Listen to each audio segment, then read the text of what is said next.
একটা সময় finisher role play করে বাংলাদেশকে অসংখ্য ম্যাচ জিতিয়েছে মাহমুদুল্লাহ রিয়াদ। তার বিধ্বংসী ব্যাটিং তাণ্ডবে নাস্তানুবাদ হয়েছে বিপক্ষ দল। দেশের ইতিহাসে তিনি এখনো দেশ সেরা ফিনিশার, এতে কোনো সন্দেহ নেই। তবে সেই মাহমুদুল্লাহ আর এই মাহমুদুল্লাহর মধ্যে রয়েছে অনেক তফাৎ। কেননা সেই সময়ের মাহমুদুল্লাহ ম্যাচ জিতিয়ে ফিরত, আর এখনকার মাহমুদুল্লাহ হেরে যাওয়া ম্যাচগুলোতে পারফর্ম করে নজর কাড়ে।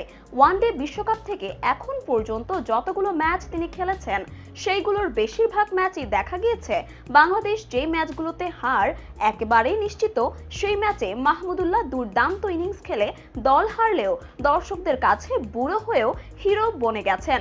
কিন্তু মাহমুদুল্লাহ ব্যাট হাতে যে ম্যাচগুলোতে 10 থেকে 20টা রান করলে দল জিতে যেত, সেই ম্যাচগুলোতে তাকে আর রান করতে দেখা যায়নি।